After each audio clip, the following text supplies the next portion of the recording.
नमस्कार दोस्तों।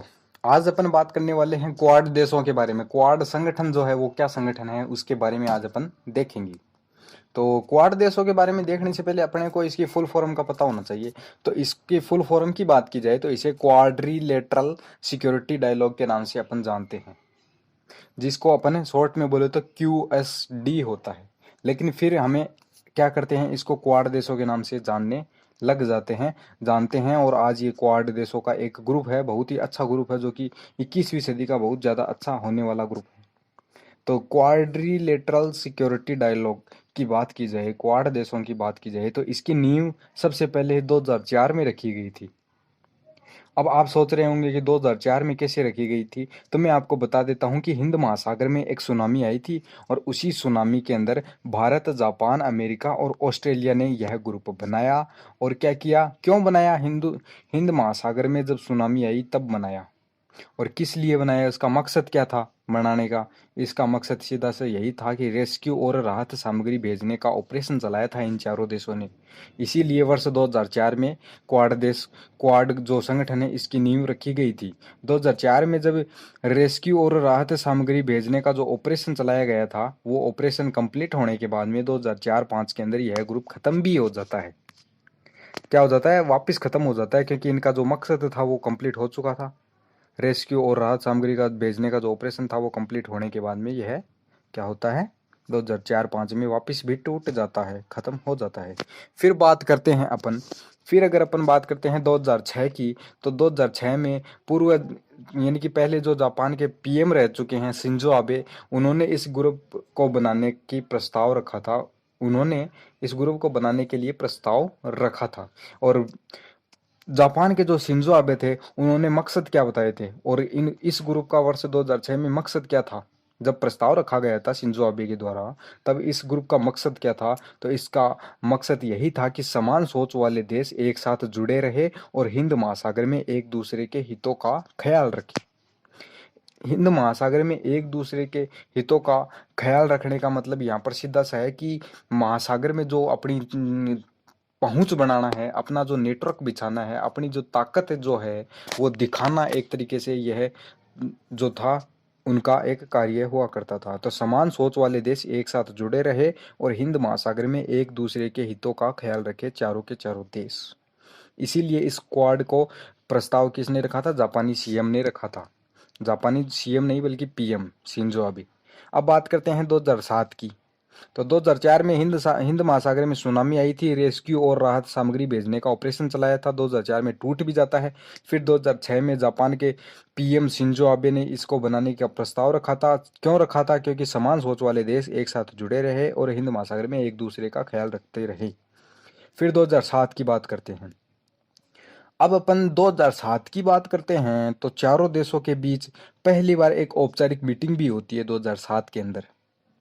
2007 की बात कर रहे हैं और 2007 में यह ग्रुप टूटेगा भी। तो अपन देखते हैं 2007 के सितंबर महीने की बात है। भारत, जापान, ऑस्ट्रेलिया और अमेरिका, ये चार देश क्वाड संगठन के रूप में जाने जाते हैं।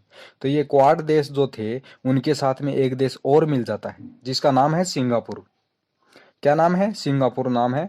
तो वो सिंगापुर भी मिल जाता है और ये पांचों देश मिलकर के मालाबार मिलिट्री एक्सरसाइज करते हैं। तो 2007 में चारों देशों के बीच में औपचारिक मीटिंग होती है और भारत, जापान, ऑस्ट्रेलिया, अमेरिका और इनके साथ में एक और मिल जाता है सिंगापुर। ये पांचों मिलकर के मालाबार मिलिट्री एक्सरसाइज करते हैं। फिर इसका 2007 में पतन कैसे होता है वो भी बता देता हूँ। सितंबर महीने की बात है, मालाबार मिलिट्री एक्सरसाइज हो चुकी है। उसके बाद में शिंजो आबे क्या करते हैं, अपने जापान के पद से इस्तीफा दे देते हैं। अपने जापान में जो PM का उनका पद था, उस पद से इस्तीफा दे देते हैं। और फिर क्या होता है, इस्तीफा दे दिया तो जापान तो क्या हो गया, इस क्वाड संगठन से एग्जिट हो चुका है। अब बात करते हैं नवंबर महीने में। तो नवंबर महीने के अंदर जो ऑस्ट्रेलिया के प्रधानमंत्री थे, वो भी क्या करते हैं, ऑस्ट्रेलिया के प्रधानमंत्री हट जाते हैं अपने पद से। और हटने के बाद में क्वाड के आलोचक थे एक, जिनका नाम क्या है, केविड रेड नाम था, और वो ऑस्ट्रेलिया के प्रधानमंत्री बन जाते हैं। क्वाड संगठन के आलोचक थे, ध्यान रखना, क्वाड संगठन के आलोचक थे। तो वो जब PM बन जाते हैं तो वो क्यों साथ देंगे, वो क्वाड संगठन का कैसे साथ दे सकते हैं। और चीन के दबाव में आकर के क्वाड थोड़ा थोड़ा पीछे हटने लग जाता है, मतलब थोड़ा थोड़ा टूटने लग जाता है। और 2008 में लगभग यह गठबंधन धीरे धीरे टूटने लग जाता है। फिर 2008 के बाद में 2017 की बात आती है। अब अपन बात करते हैं 2017 की। तो 2017 में जापान ने फिर से क्वाड को जन्म देने का प्रस्ताव रखा, और मैं बता देता हूं कि वही प्रधानमंत्री जो 2006 में नींव रखते हैं, वही 2017 के अंदर इसको बनाने की, इसको फिर से जन्म देने की तैयारी करते हैं, और एक प्रस्ताव रखा जाता है उनके द्वारा। कौन थे? 2006 में शिंजो आबे ने प्रस्ताव रखा था। ठीक इसी प्रकार 2017 में भी शिंजो आबे प्रस्ताव रखते हैं, और मनीला में पहली बार इसकी जो मीटिंग होती है, वर्किंग लेवल मीटिंग की जाती है 2017 में। फिर बात आती है 2017 के बाद में 2020 की। वर्किंग लेवल मीटिंग 2017 में हो चुकी है। उसके बाद में 2020 की बात करते हैं। तो 2020 में मालाबार नेवल एक्सरसाइज में ऑस्ट्रेलिया शामिल हो जाता है। 2020 में जब मालाबार नेवल एक्सरसाइज की जाती है, तब ऑस्ट्रेलिया भी शामिल हो जाता है। तो मैंने आपको बताया था कि 2007 के नवंबर महीने में केविड रेड ऑस्ट्रेलिया के पीएम थे, जो कि इस क्वाड संगठन का विरोध कर रहे थे। फिर अब क्या होता है, 2020 में ऑस्ट्रेलिया भी वापस मिल जाता है, और चारों देश एक साथ हो जाते हैं। 2020 में ऑस्ट्रेलिया, भारत, जापान और अमेरिका एक साथ जुड़ जाते हैं। तो 2020 में क्या होता है, ये चारों के चारों देश जुड़ जाते हैं। फिर बात आती है 2021 की। तो 2021 की अगर अपन बात करते हैं, तो मार्च का महीना था, और 2021 में मार्च के महीने में क्वाड नेताओं की एक वर्चुअली मीटिंग होती है। तो मार्च के महीने में क्या होता है, मार्च के महीने में क्वाड नेताओं की एक वर्चुअली मीटिंग होती है। और सितंबर महीने में पहली बार क्वाड नेता आमने सामने हुए थे। कहां पर हुए थे? अमेरिका में हुए थे 2021 में। अमेरिका में मिले थे शायद।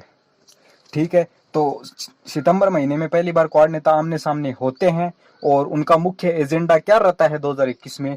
तो 2021 में उनका मुख्य एजेंडा रहता है कोविड-19 महामारी से बचने के लिए कुछ उपाय ढूंढना, और जलवायु परिवर्तन, साइबर स्पेस और हिंद प्रशांत महासागर की सुरक्षा। ये 4 पॉइंट रहते हैं। आपको मुख्य मुख्य ये चारों पॉइंट याद रखना है कि 2021 में क्वाड नेताओं की वर्चुअली मीटिंग होती है, और पहली बार क्वाड नेता आमने सामने होते हैं। और उनका एजेंडा क्या होता है 2021 में मिलने का? तो उनका एजेंडा होता है कोविड-19 महामारी से, कोविड-19 महामारी, जलवायु परिवर्तन, साइबर स्पेस, हिंद प्रशांत महासागर की सुरक्षा। ये 4 मुख्य एजेंडा रहते हैं। फिर अब बात करते हैं 2022 में जापान में मीटिंग होने वाली है टोक्यो में, जो कि मैं आपको बता देता हूं कि 20 तारीख से लेकर के 24 तारीख तक कौन, अमेरिका के जो राष्ट्रपति है जो बाइडेन, वो भी आने वाले हैं, और इन चारों देशों के जो भी हैं नेता वगैरह, वो सभी टोक्यो में आने वाले हैं, और टोक्यो में मीटिंग होने वाली है। अब बात करते हैं 2023 की मीटिंग। तो 2022 में जापान में टोक्यो में होने वाली है, और 2023 की बात करें तो 2023 की मीटिंग इंडिया में होगी, और 2024 की मीटिंग ऑस्ट्रेलिया में होने वाली है। अब क्वाड की बात करते हैं। इतनी बातें करने के बाद में क्वाड का जो क्या निष्कर्ष निकलता है, तो क्वाड ये कोई औपचारिक गठबंधन नहीं है।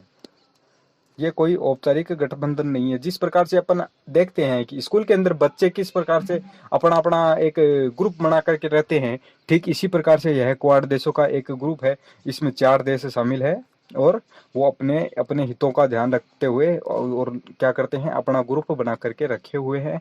इसमें कोई भी एग्रीमेंट नहीं हुआ है, उनके बीच में कुछ भी नहीं हुआ है। अगर कोई देश वापिस निकलना चाहता है इस संगठन से, तो वो निकल सकता है, लेकिन इसका जो मकसद है वो कुछ बड़ा ही होने वाला है। 21वीं सदी का सबसे बड़ा ग्रुप यह बताया जा रहा है, सुनने में आ रही है, और इसमें कोई भी अलग हो सकता है अपनी मर्जी से।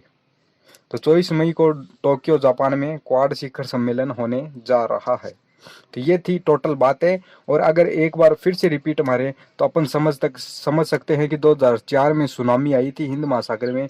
तब रेस्क्यू और राहत सामग्री भेजने का ऑपरेशन चलाया था इस ग्रुप ने, चारों देशों ने, और 2005 में यह समाप्त भी हो जाता है। 2006 में जापान के शिंजो आबे ने ग्रुप बनाने का प्रस्ताव रखा था। मकसद क्या था? एक समान सोच वाले देश एक साथ जुड़े रहे और हिंद महासागर में एक दूसरे का ख्याल रखते रहे। फिर 2007 के अंदर चारों देशों के बीच में औपचारिक मीटिंग होती है, और चारों के चारों देशों के 2007 में सितंबर महीने में इनके बीच में मालाबार मिलिट्री एक्सरसाइज भी होती है, जिसमें सिंगापुर भी शामिल होता है अलग से। टोटल 5 देशों की मालाबार मिलिट्री एक्सरसाइज होती है। फिर 2007 में सितंबर महीने में शिंजो आबे जापान के पद से हट जाते हैं और नवंबर महीने में क्वाड के आलोचक केविन रेड ऑस्ट्रेलिया के प्रधानमंत्री बन जाते हैं और चीन के दबाव में आकर के कुछ ये थोड़ा सा टूटने लग जाता है, मतलब कि थोड़ा सा टूटने लग जाता है एक तरीके से, चीन का कोई दबाव नहीं था मतलब। 2008 में यह गठबंधन धीरे धीरे टूटने लग जाता है और 2017 में जापान के फिर से प्रधानमंत्री शिंजो आबे ने प्रस्ताव रखा, इस क्वाड को वापस जन्म देने का प्रस्ताव रखा था और मनीला में पहली वर्किंग लेवल मीटिंग रखी गई थी। 2020 में मालाबार नेवल एक्सरसाइज हुई थी और उसमें फिर से ऑस्ट्रेलिया, जब 2007 की बात करें तो 2007 में ऑस्ट्रेलिया पीछे हट गया था, लेकिन 2020 में फिर से वह इन तीनों देशों के साथ में जुड़ करके वापस चारों देशों का यह क्वाड संगठन तैयार हो जाता है और 2021 के अंदर क्वाड नेताओं की वर्चुअली मीटिंग होती है और सितंबर महीने में पहली बार क्वाड नेता एक साथ सामने आए थे, आमने सामने हुए थे और उनका मुख्य 4 एजेंडे थे: कोविड-19 महामारी से निपटने के लिए, जलवायु परिवर्तन से निपटने के लिए, साइबर स्पेस और हिंद प्रशांत महासागर की सुरक्षा। तो अब 2022